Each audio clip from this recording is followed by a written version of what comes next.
Welcome to the Establish the Edge podcast. I'm your host, Mike Leone, back with another exciting episode today. I have Pat Kerrane on, winner of Best Ball Mania 3 and a cool $2 million, and founder of Legendary Upside. Make sure you check out his site. We're going to be talking about his article today, looking at legendary running back upside. So it is sort of the article that's most associated with Pat, I think, and thus the reason for his site's name. Pat, why don't you tell people a little bit what you got going on over at Legendary Upside before we dive in? Yeah, legendaryupside.com. I've got best ball rankings, off-season kind of best ball content, just kind of like player positional breakdowns. I did a series on tight ends recently, looking at kind of like play action and how important play action is and why like run blocking is actually kind of a thing that's something we should like, and diving into some of the elite tight ends and what I think about them. Did a couple breakdowns on running backs before this, but this article, it's a lot of the stuff is behind a paywall. This is not. This legendary running back scenarios article is completely free. As you said, it's kind of like the big article that I do every year. I started doing it at Road Worlds, and I always enjoy the conversations that come out of it. So I wanted to keep this one kind of in the mix for everybody. And the idea behind it is a couple years ago, I wrote this article called Early Round Running Backs Need to Have Legendary Upside. And it was this concept of, a lot of running backs in the early rounds, they don't really do much, even if they stay healthy, and they hurt you a lot more than it might feel like it does, or might seem like it would as you're entering the season. Najee Harris was a great example of this last year. 17 games, had horrible win rates in best ball, really was not moving the needle and managed. Dalvin Cook played 17 games, just didn't really score that many points. And we get those types of outcomes every year in addition to the injury risk at running back. And those guys just kind of get passed by the wide receivers around them. And then we know that in managed, we can find kind of middling, mediocre running back production off the waiver wire. So if you're taking a mediocre running back score with your first pick, put you behind the 8-ball. But this isn't a zero running back article. This is I'm diving into why we should take running backs in the first round, as long as we're being selective. And it's because you're not going to get that Christian McCaffrey type outcome at wide receiver generally. And the fact that running back can be so deadly, so many landmines, and then there are guys who can produce these truly legendary outcomes at the position as well, makes it that much more powerful to have that guy, right? Like Austin Eckler was even better because of Dalvin Cook and Najee Harris's disappointing seasons. The position wasn't scoring that many points, and then Eckler comes and scores 23 points through weeks 1 through 17, and it's massive. Yeah, I think the dilemma boiled down is that running backs early are going to bust more frequently than wide receivers. But when you do get those legendary, truly dominant running back seasons, it's more important than what the wide receiver is giving you. And that's, the enigma that we're looking at. And you started off your article breaking down a bit, like just from a high level, what we want to see out of a running back for them to have this legendary running back upside. I think it was like 4+ receptions per game, 2+ green zone touches per game. Those are touches inside the 10-yard line. Versatile back, they can get there in a lot of ways. Ideally, we're on a good offense with a decent offensive line, and you had to even boiled that down more specifically into teams that pass well is good for the running backs as well. And I'll throw that to you to explain in a second. But continuing with this list, I know weight is important just in order to accumulate this workload and get those goal line touches that really help you get to that high end ceiling outcome. Historically, if you've weighed under 210 or so, it's just a little bit harder to get there. So we want to be, and similar with age, like it's not like we're going to totally dismiss these players, but you want to be a bit more skeptical when the weight's not there, when the age starts to get to like 26 or older, because it's a cliff drop off quickly at running back at that position. So yeah, anything you want to add or go into more detail there in terms of the profile we're looking for? Yeah, I'll just note that the way I came up with this profile is I went back to 2000 and I looked at these 36 seasons where running backs scored at least 23 PPR points per game on 12+ games played. I'm looking for like a pretty high bar here. Like that's a lot of points. Guys who you think might have done that, like Ezekiel Elliott, didn't. So you're looking for like the guys who are truly crushing. We only get on average a couple of these seasons a year. It's been 1.7 seasons per year over that stretch. And, that means most likely you're not going to find it. But the fact that there's, again, kind of these 1 to 2 guys in a season who do this, it really does create this massive advantage for your team. And so we want to be thinking through like, what does that profile look like? The guy who just separates from the pack, who just absolutely crushes. Obviously you can hit on some good but not elite outcomes too. But that was what this profile is intended to find. And yeah, I would say on the weight stuff, it's more like if there was another Eckler coming along and we'd never seen him be used at the goal line, I would probably be like, we need to. I know Eckler got used and that worked out well, but we do need to be a little cautious because the coaches might not lean on him at the goal line. It's less so that he can't do it, but more that they might not let him do it, that type of thing. And then the 26 years and older is kind of crazy. Like there's just not a lot of older backs who have done this. And honestly, it gets even worse when you look at the modern era. If you look at like 2000 to 2009, you see some of these guys doing it a little bit more regularly. Like we had Priest Holmes do it a couple times, Sean Alexander, LaDainian Tomlinson. I honestly feel like Brian Westbrook did it as well. I think that maybe, the fact that the NFL is moving away from the running back position a little bit more, it just makes it like all the more important to be really at the top of your game in terms of your talent. And there is a big drop off at running back. It happens very quickly. And I think we're a little bit like, this is a fun game where we like good players. And I think it's a little bit hard sometimes to be like, this guy we all love is now risky of not being the guy that we want him to be this season. Yeah. So I would say, it's not that you have to be out on everyone 26 or older. And in fact, as we'll talk about, I'm not.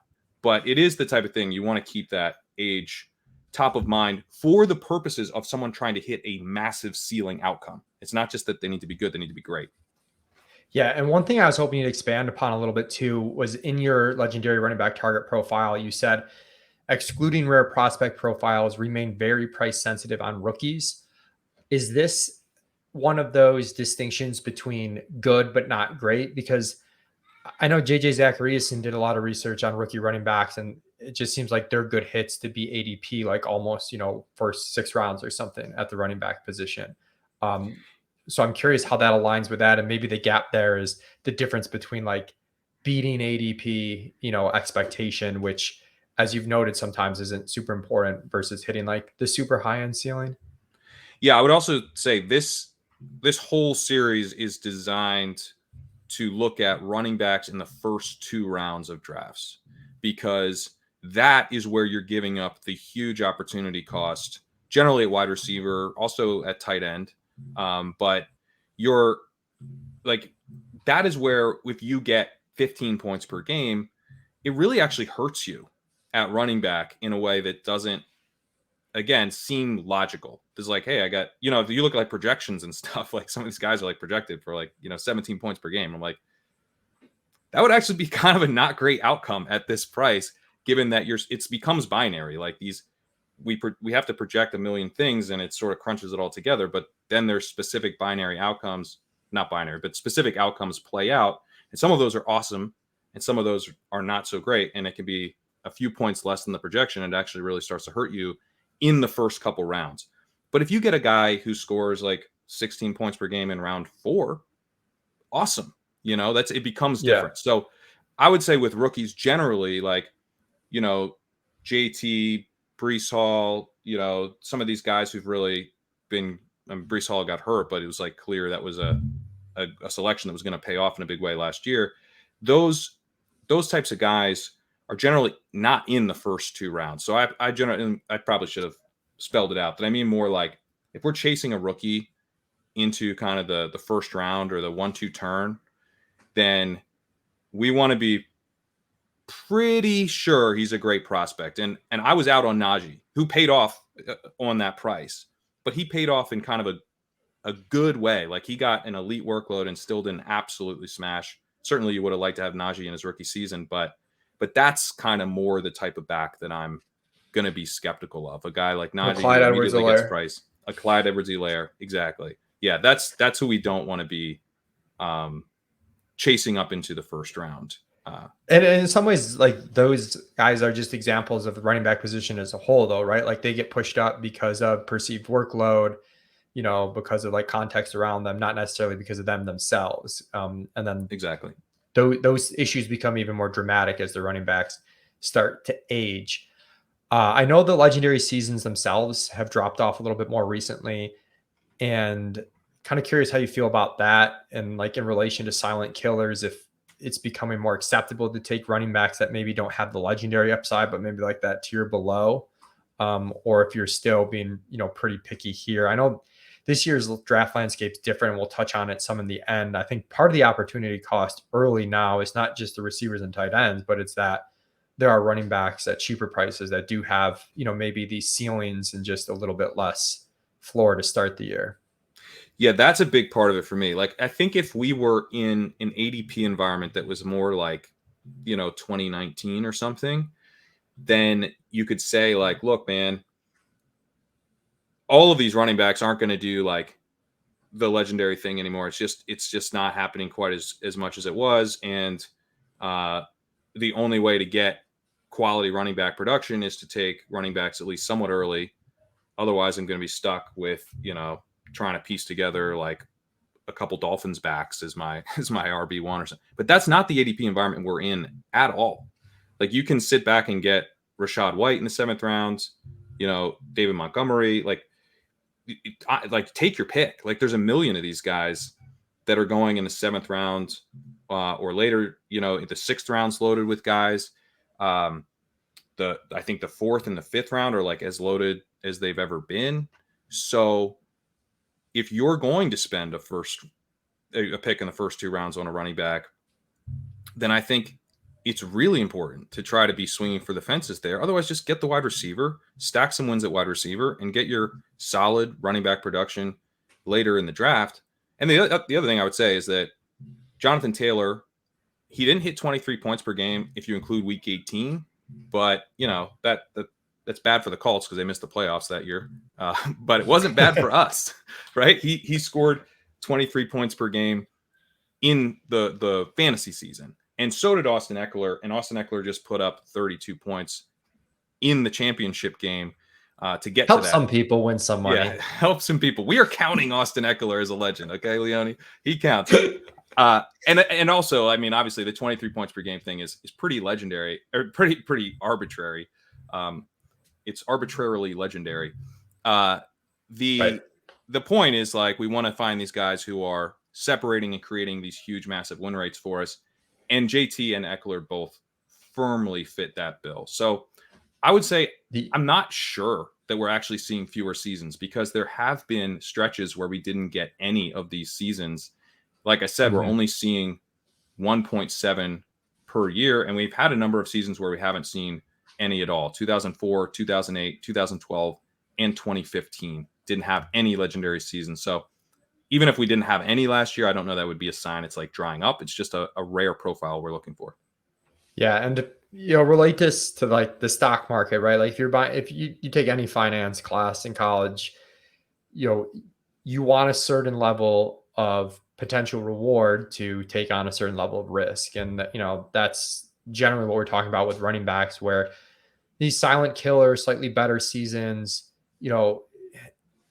you could hem and haw over how important or not important they are. But the point is like those guys that, like you said, fall a few points short. If you're going to risk that happening, or you're going to risk the running back injuries early, you want to know that you at least could have in some alternate scenario gotten the legendary running back upside, to pair with it. Yeah. And look, like you can play it a little safer. Like if you want to just kind of go with the more, look, I don't want to worry about taking on risk and stuff but I would say draft a wide receiver there. Like if you're trying to just if you're going like for safe projectable volume, don't do it at the running back position where we know bust rates are really high. The silent killers hurt you more than you might think. You're taking on a lot of risk.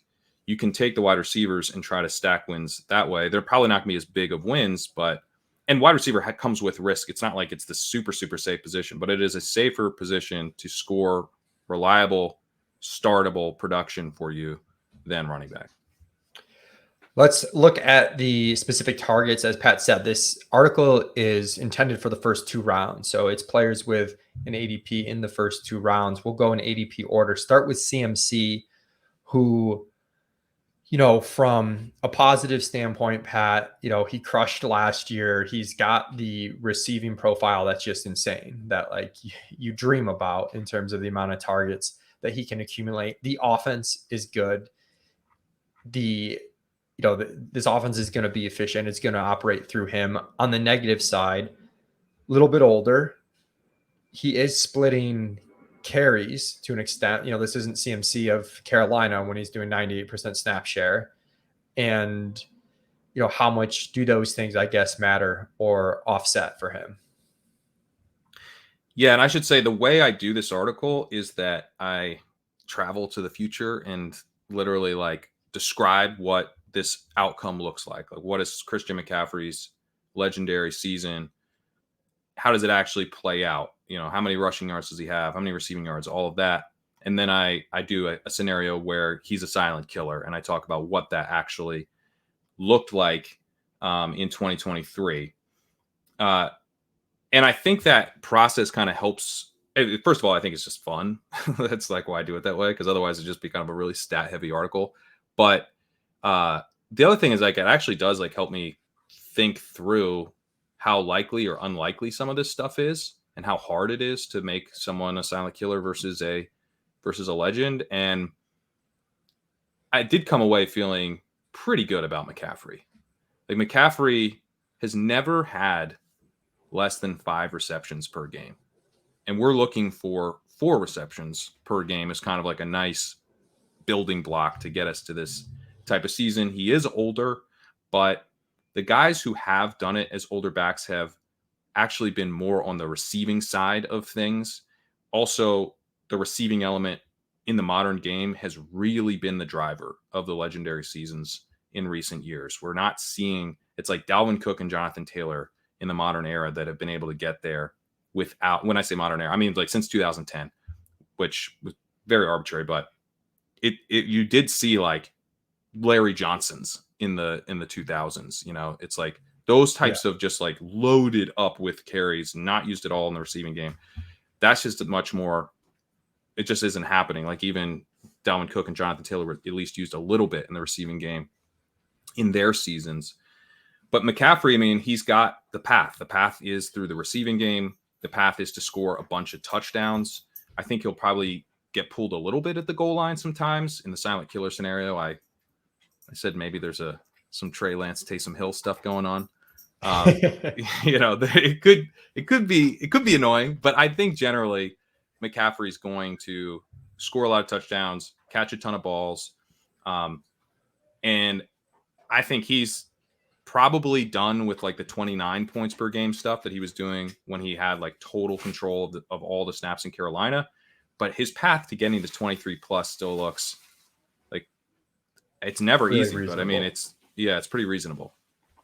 Yeah, I'm in on CMC. Sam Sherman and I just took him 4th last night. That was a tough selection between like him and Cooper Kupp, who Kupp has a legendary upside season at wide receiver in him. But we ended up going CMC structurally too. We kind of thought just how we draft that, like tie breaking with the running back early, knowing that we go to wide receiver a lot later in terms of the values we like, would make sense. And to your point about like envisioning the seasons, like that's a legitimate thing that good forecasters do. It's like, I forgot what it's like a debriefing ahead of time. Like that's funny. Yeah. So that's a legitimate thing, Pat. Pre-brief. So you're on it.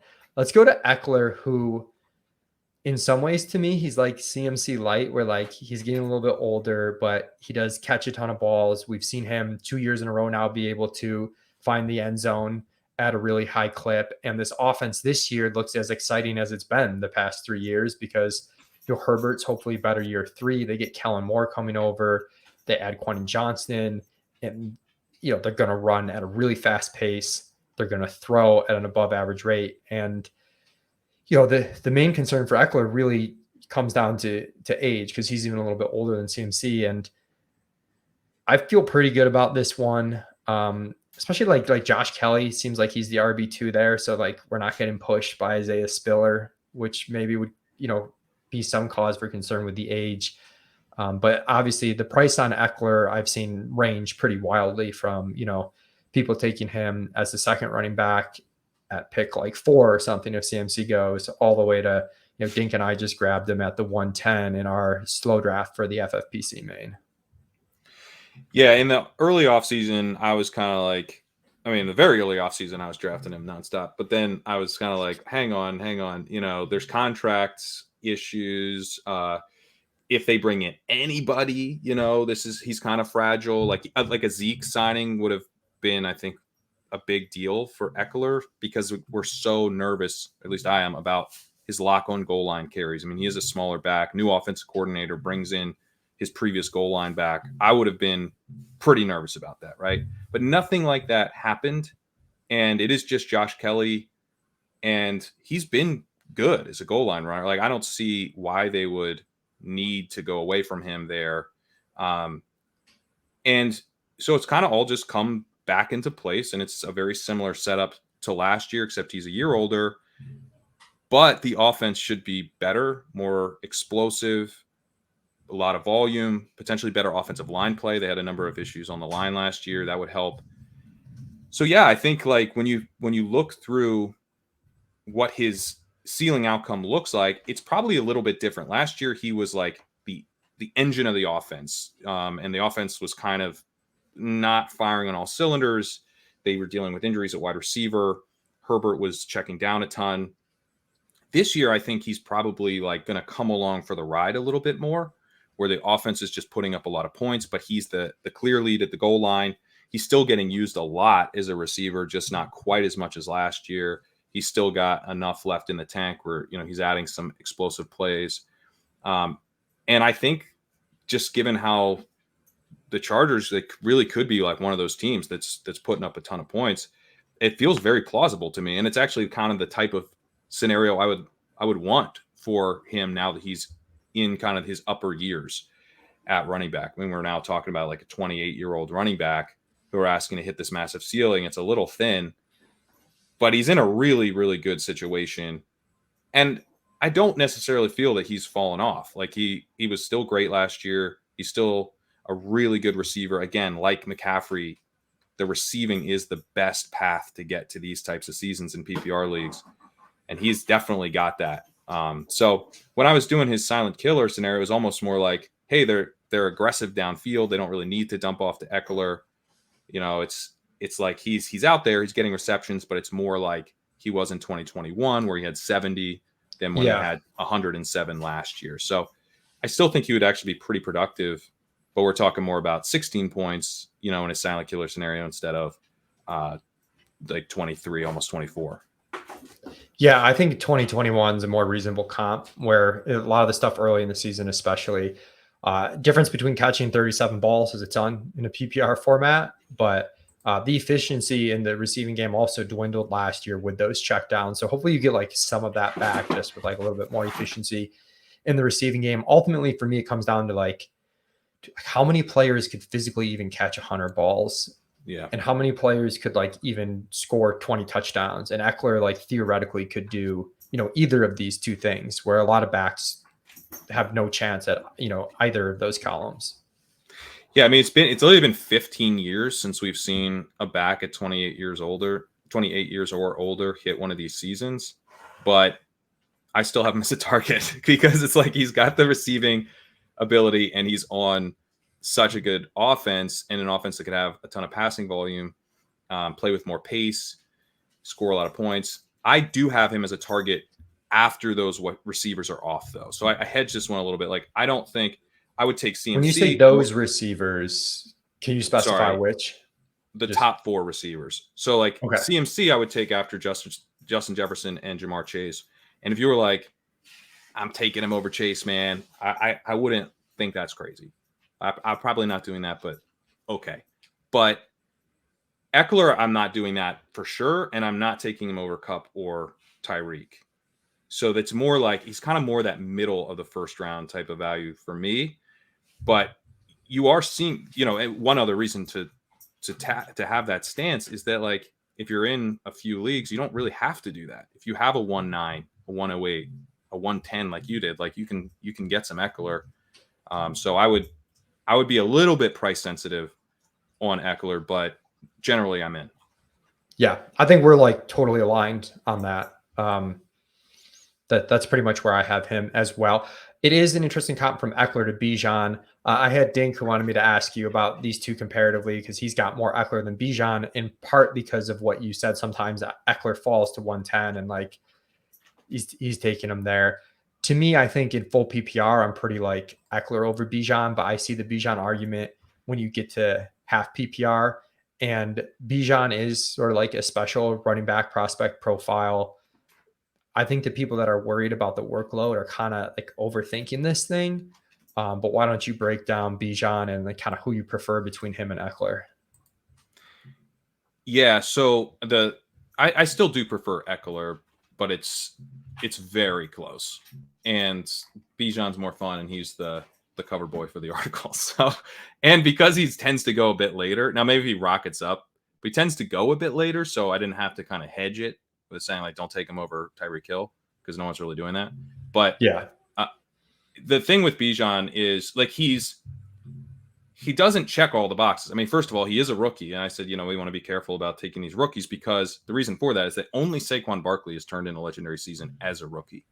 So you're just, while you might, be able to get some really solid hits from rookies, generally you can get those hits priced outside the first two rounds. So if you're taking in the first two rounds, I do think we want to apply that same let's swing for the fences type of thinking. But I mean, although Bijan doesn't look exactly like Barkley in terms of his setup for this year, it is still a very strong setup. The big difference between him and Barkley is that Barkley was just targeted a ton and he caught a ton of receptions. That's not going to happen for Bijan at the same rate that Barkley had. I mean, he's going to fall well short of where Saquon Barkley was, even if he like has a really strong season. Barkley had over 100 targets. Like I was thinking like, 65 balls would be like, you'd feel really good about that. That's exactly what I had projected in the legendary scenario. Oh yeah, I'm looking at it now. Yeah. Bijan catches 65 balls, but Barkley caught 91. So that's a big difference. Like you said, 30 receptions is a lot in a PPR league. That's basically the type of difference that we could see between the two. But I don't think that him catching those 65 receptions is like really implausible. Like, and that's just below the 4 per game that we're looking for. So what you would need without the kind of truly elite receiving workload would then be for him to get a ton of work on the ground, be very efficient, and score a lot of touchdowns. And I've never struggled to like bring someone's rushing total down as much as I have with Bijan on this legendary scenario where, it's like, all right, well, let's say he ranks running back 10 in share of his team's attempts. I still got him at 330 attempts because the team, this team's going to run so much. So in the legendary scenario, he's done something that only Derrick Henry, Josh Jacobs, and Jonathan Taylor have done over the last couple years, which is to run for 330 plus attempts. And I do think Tyler Algier is going to see a lot of work, but so what? Like there's only so much work that we could have Bijan Robinson handle as a rookie. Like we don't want him to literally handle, it's just not plausible for him to handle the entire backfield here because there's going to be so much work in this backfield. It's okay if Tyler Algier works in. It's just, what is he working in to do? If he snipes a bunch of touchdowns, that's a problem. But between the two, Bijan is really going to be the receiving guy. So I think unless Patterson's involved in a big way, which I'm skeptical of, given the draft capital they spent on Bijan and that he does profile as a pretty strong receiving prospect, and they've talked him up as a receiver specifically, I think he's going to get out there and be used a lot as a receiver. And then Algier is mostly spelling him on early downs. He probably will steal some touchdowns. But if you have Ritter take a step forward and just be like bad instead of horrendous, then I think you can get there, partially because this is a key thing with the Falcons. They have a really good offensive line, and they have a really good offensive line that's built to run the ball.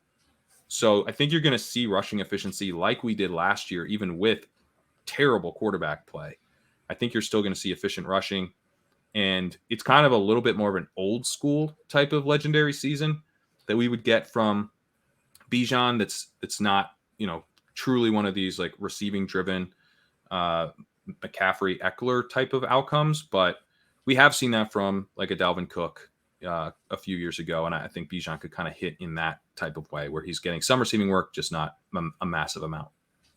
Yeah, I think the rushing efficiency is really kind of a lock for him, given the offense and what kind of prospect he is. It's like a weirdly safe offense, I feel like, for a running back, which normally a team with a bad quarterback and like just a middling team overall, you would say like this is a red flag. But Atlanta is so unique that I don't think it's any sort of flag, and even maybe slightly positive for Bijan. And in terms of floor stuff too, I know we're talking about like if you want to be safe, take a wide receiver, but Bijan feels like an incredibly safe play, just like given the draft capital, given how Atlanta operates, where, I think it would take an injury for him to really have like a really disappointing season. So I think, I know this episode's more about ceiling, but I think the floor is quite high on him as well. Yeah, the way it kind of falls apart is that like I had him at 272 attempts in his silent killer scenario. He posted over 1,200 rushing yards, but he doesn't score a ton of touchdowns, and he only catches 40 balls. And it just that was 14.9 points per game. Pretty solid output for a rookie, but I think that's actually fairly plausible. Like I could see Robinson again, like, it doesn't feel like it should be devastating, but you're taking him ahead of Devontae Adams. You're taking him ahead of a bunch of breakout bets at the position. Like there's some serious opportunity cost still with Bijan Robinson. And I think that type of outcome would hurt, but generally I do agree that if we're talking about safety, he is one of the safer guys because he is very young. And I think we can feel pretty confident in his talent given a remarkable prospect profile. I mean, I talked about, you want to be careful about these rookies unless we're talking about elite prospects. We are talking about an elite prospect. He really, really pops. Like he does everything we're looking for in a running back prospect. I talked about how he could combine Javonte Williams, like tackle shedding, Kenneth Walker, like breakaway ability, early career Saquon Barkley, receiving versatility.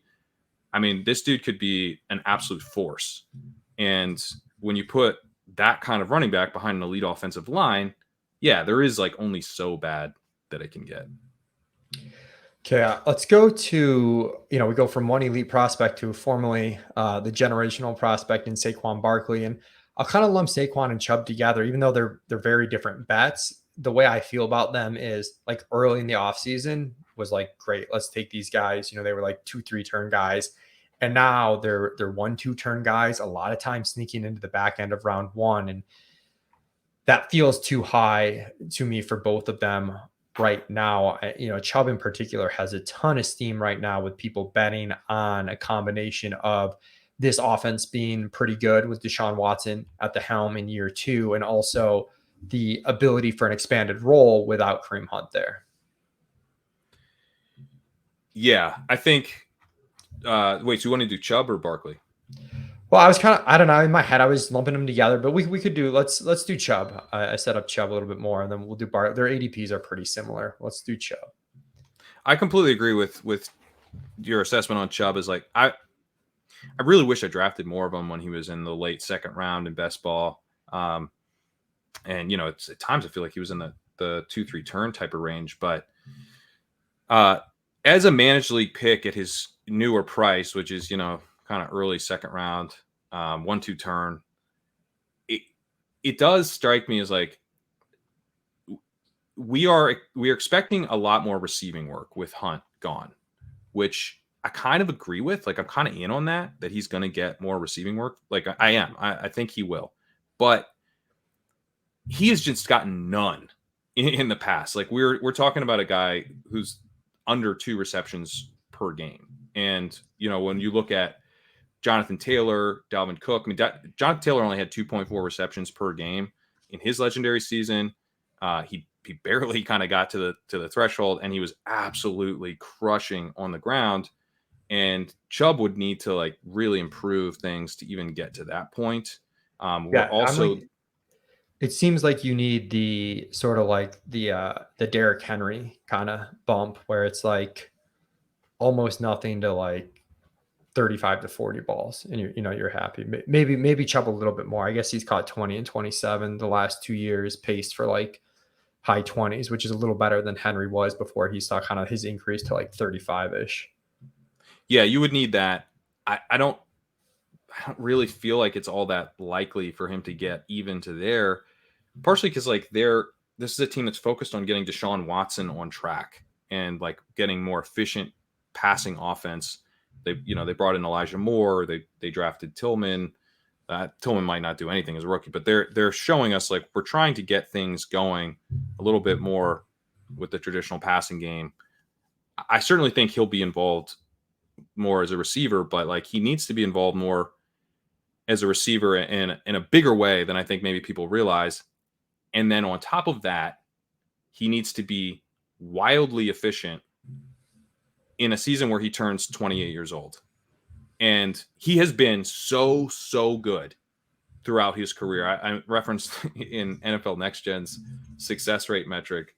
He's been absolutely unstoppable. He's finished, since entering the league, he's finished third, second, and first in that rush yards over expected metric. He's awesome. But we have the path to him getting to 4+ receptions per game is like none. Like that's not happening. The path to him getting to like 2.5, okay, yeah, I could see that. But that path needs to be combined with him then also being truly electric on the ground, which again, he can do. But it also just starts to feel a little thin to me. And as he moves up into the 1-2 turn, that is really the bet I think we're making, whether we know it or not, And so, whereas before, when he's at the 2-3 turn, some of those scenarios where he's like, he's still just Nick Chubb and he doesn't catch that many passes, but he's Nick Chubb. Those scenarios are a lot more appealing because of the opportunity cost at wide receiver, I think, really falling off. Like this year, to me, there's a big difference between a wide receiver available at the 301 and the wide receivers available at the 201. Yeah, like I like T Higgins, but like T Higgins versus Amon-Ra St. Brown, in a full PPR format, it's very different. With Chubb too, I don't want to be like overly nitpicky because we know he's like an extremely talented rusher, but I do think it's worth noting, as you said, like he's getting a little bit older. He's coming off a career high in carries already, so I think maybe some of the increased role with Hunt out is like maybe, I don't want to say overblown, but like overblown, I guess I'll say. I think he will see an increased role. I just don't know like if it's as dramatic as people think. He also, small sample yards per carry stuff, but he was a little bit more normal human being the second half of last year. If you look at, pre-bye week, post-bye week, he was kind of like 4.5 yards per carry, didn't have the insane TD rate. And then also with the Watson stuff too, there's a lot of upside for this team with Watson, but there's also the potential that Watson is as bad as he was when he returned last year. And then that's really a problem for Nick Chubb if that occurs. Let's go to Barkley now, who I feel a little bit better about Barkley than Chubb, but I do also kind of feel like he's just ultimately too expensive at the 1-2 turn. More receiving upside for Barkley.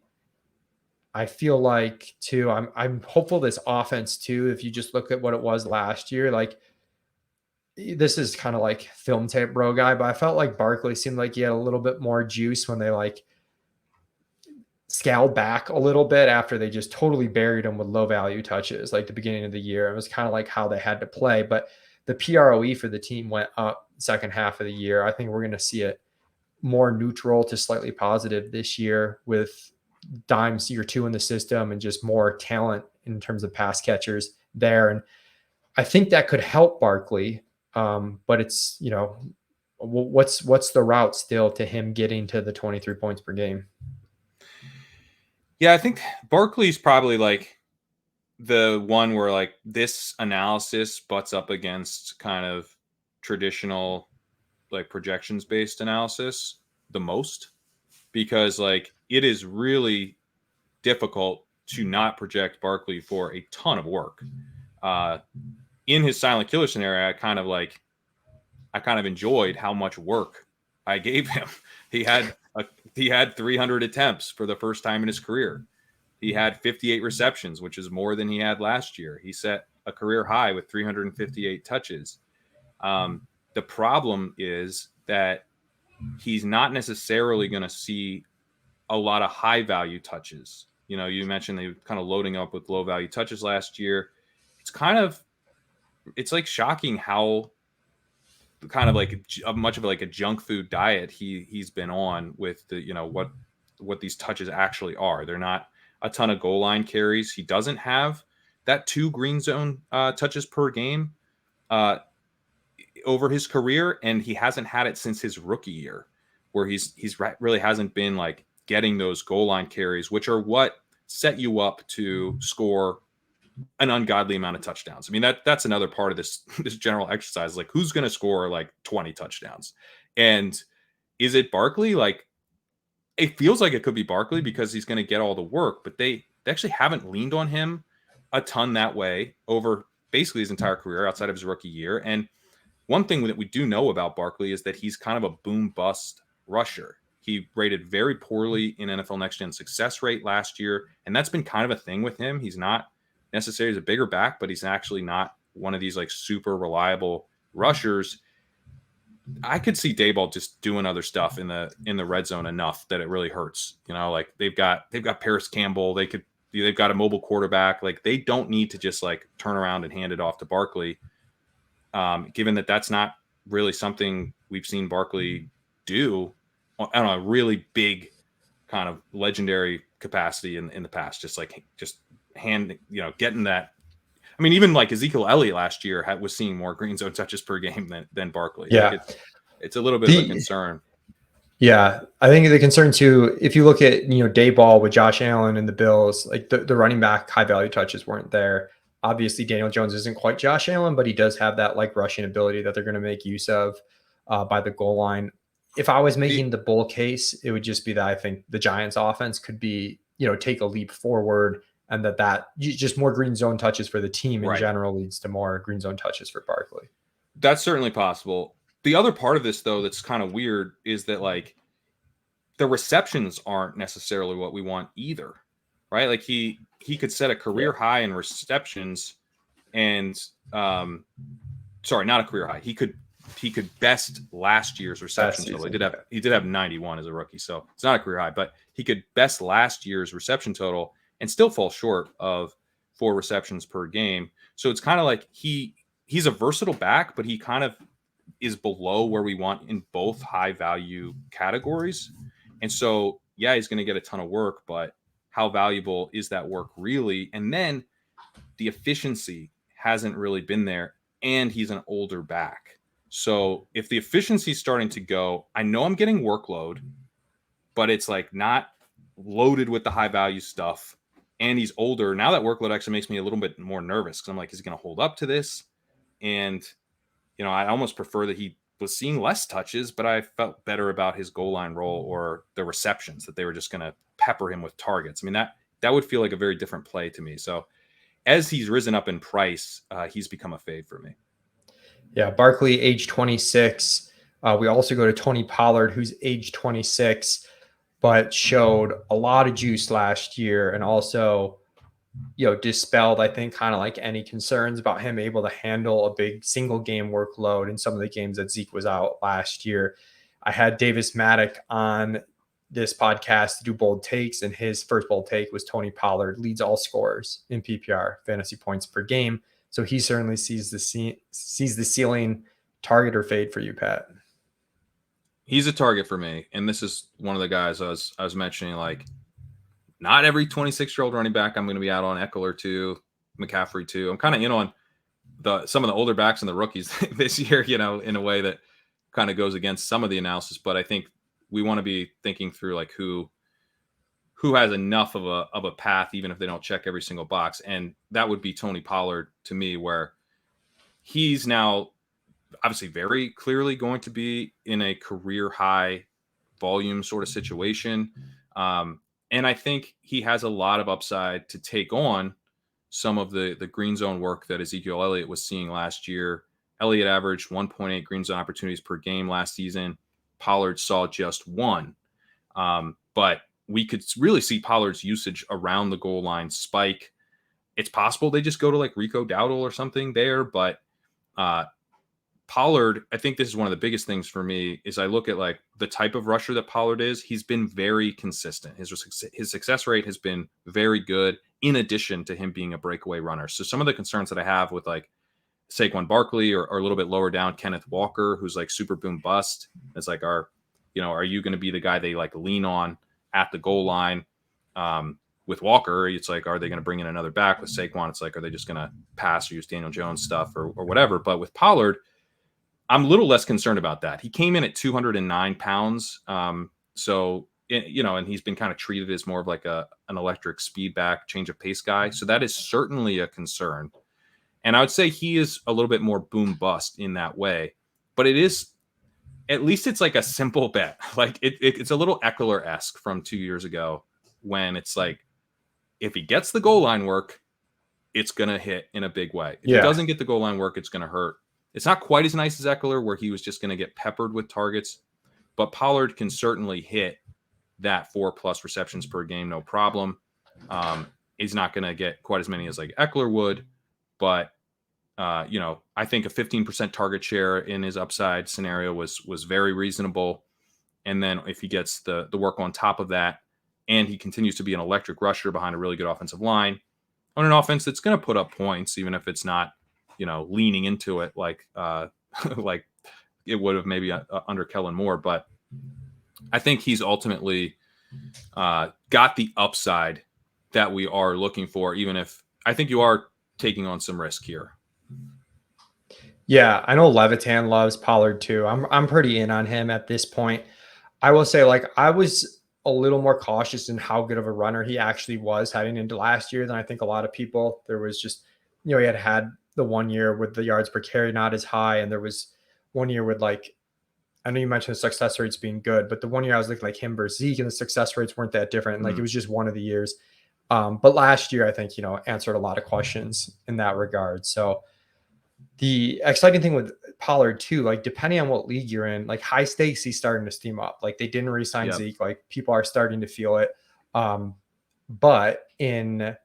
We've got him ranked ahead of Barkley and Chubb, which it sounds like based on your target fade stuff you do as well. I do too. But yeah, in some home leagues, you might be able to get him like deeper into the second round, which is really becomes a super strong bet if you're taking him after kind of like at least the way I have it ranked, like the Garrett Wilson, Jalen Waddle, like really young, exciting wide receivers. You get them after that. It's kind of, a clearer bet to me over Derrick Henry, over that next tier wide receivers, which is like Olave, Higgins, Devonta Smith. Let's look at the final guy on your list, which is Derrick Henry, the last guy RB with a top 2 round ADP.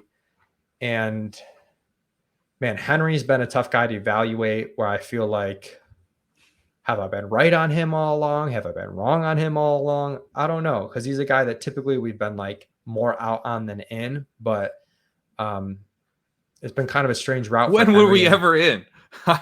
We've been out the whole time. I was a little bit in. It's been a long, hard road for the Henry faders. I was a little bit in when he was like 1-2 turn, when he started to drop. That I don't know if it was 2 years ago. I had a little stretch where I was kind of in, but okay, I wasn't like in, but I wasn't out. Yeah. I think the thing with Henry that's so tough is that like it is really just, can he handle like 400 carries or something? Like it's like intense. Yeah. I mean, what's wild is that he was on pace for 465 carries in 2021. And that was going to do it. Like he hit 23 points per game that season. The problem is he only played 8 games. And I would say, I mean, we know that running back injury risk is an issue.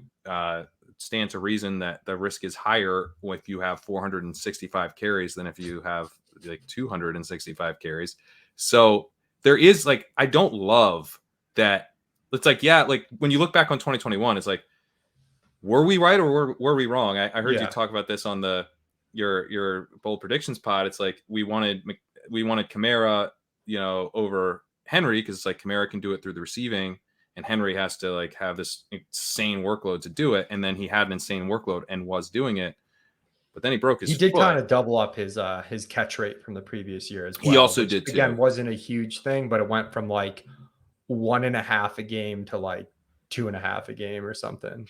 Right. Which is kind of like sort of the bare minimum these days. But he got to the bare minimum, and then he was just so I don't know. I mean, maybe that was complete fluke, and that was like he was going to bury us and is about to bury us again by getting kind of back on track. I think the thing with Henry is that it really isn't just that he kind of has to get there with, in my legendary scenario, 400 carries. That's what he does to get to 23 points per game this year. 400 carries, still below that 2021 pace of 465, but just a ton of carries. He gets used as a receiver, kind of like he has over the last few years, that bare minimum receiving usage. And he's able to overcome an offensive line that's not good, but it isn't terrible. So he's able to post a little bit better rushing efficiency. He gets one back note to I just wanted to make on okay. that.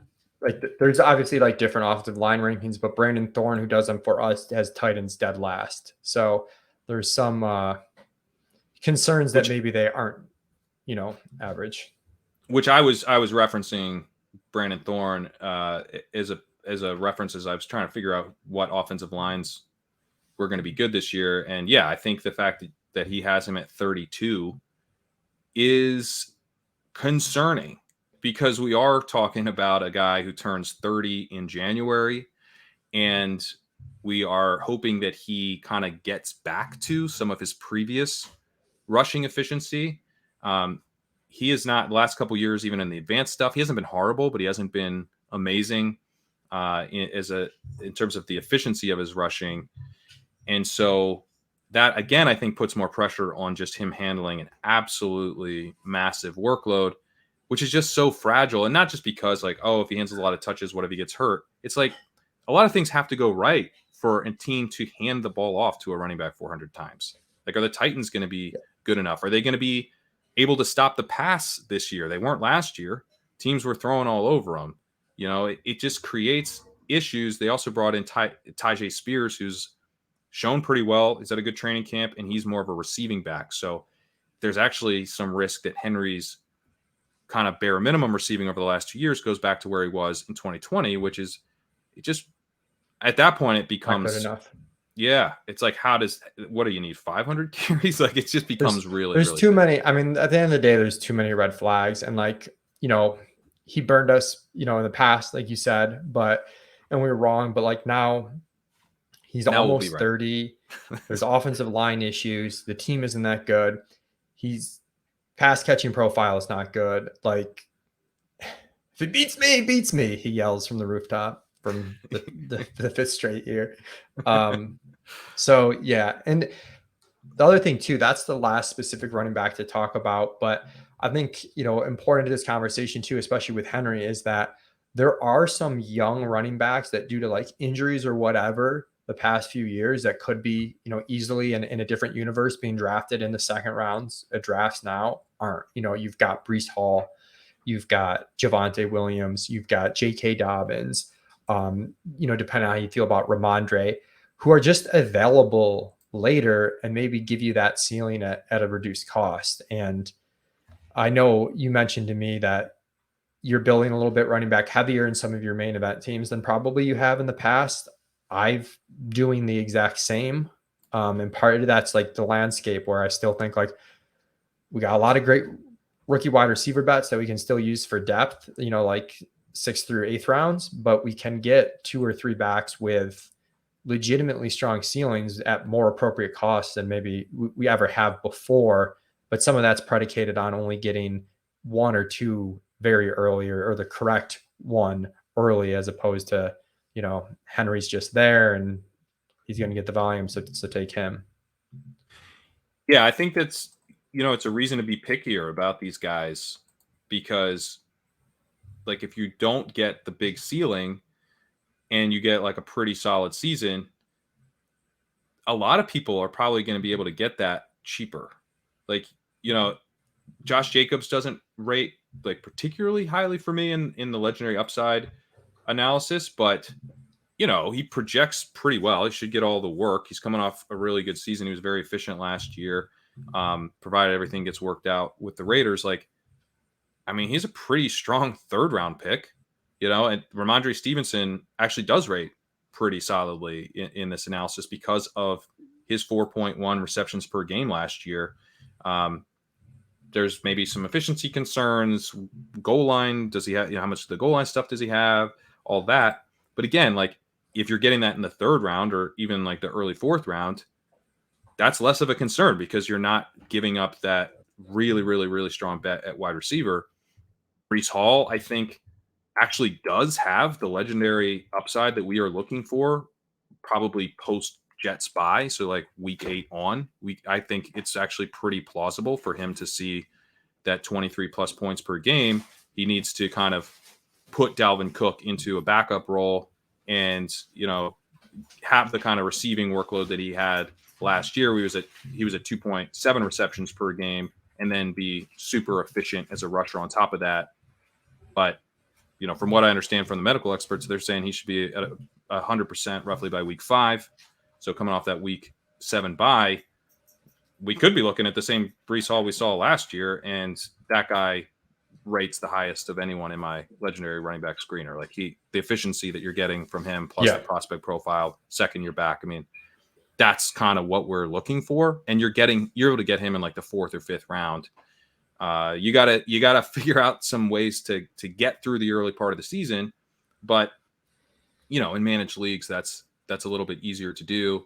Even in best ball leagues, you might not have to, It's possible you don't. Yeah. Like you might not early. Get the ceiling right away, but he might be startable, And that's the price, right? Like it's a 4th round tag on the price. Like if he's startable in the 4th round for, 6 weeks and then comes off bye and is a monster, like he will win you your league. Like, and you're getting that in the 4th and 5th. That kind of upside is usually not available in the 4th and the 5th. In the beginning of the article, I note that the running back dead zone, which has become like really commonplace since Ben Gretsch wrote about it in 2019. The reason for that is not that bust rates spike; it's the upside dries up, and so you end up you taking these running backs who really just aren't. They're kind of like worse versions of the silent killers. But this year, I think we do have a lot of upside. We didn't even mention Travis Etienne, who, was a super efficient rusher last year. You do worry a little bit about the receiving with him, how much he'll get used at the goal line. That was already a bit of a concern. And now Tank Bigsby could steal some of that work. But like, if he runs a little bit hotter on touchdowns, he's such an efficient rusher that like, is he getting to 23? Probably not, but he's a 4th round pick. Like you don't need a true legendary season out of a 4th round pick. And that just, I think, changes the way we should approach the early rounds a little bit. It's not that we want to necessarily like avoid all the early round running backs, but in my mind, it's like, hey, let's really focus on who can deliver the upside in the early rounds. If we can get super talented rushers in great offenses, like in the 4th, 5th round. I mean, not to mention J.K. Dobbins in the 6th, Kenneth Walker's in the 5th. Like, there's really good rushers available on good offenses in the middle rounds this year in a way that isn't typical. Like even a Dameon Pierce is someone that, like in the 6th round of best ball drafts, it's not a profile I'm like usually that excited about, but it feels very well priced to me. So, and I've already mentioned that the guys going in the 7th, 8th, I think there's some really interesting profiles there. So running back production feels more accessible this year than ever before. What is unlikely to be accessible outside of the top 2 rounds is massive ceiling at the position. And so I just think that's what we want to be shooting for. Awesome. Well, thanks so much, Pat. Always appreciate you coming on the podcast, doing this each year and hopping on some other episodes. Make sure you check out legendaryupside.com. Also, you can check out all my stuff on Establish the Run, and make sure to subscribe to the Establish the Edge YouTube channel that just launched this week if you haven't already. Thanks so much for tuning in, everybody. Good luck this season.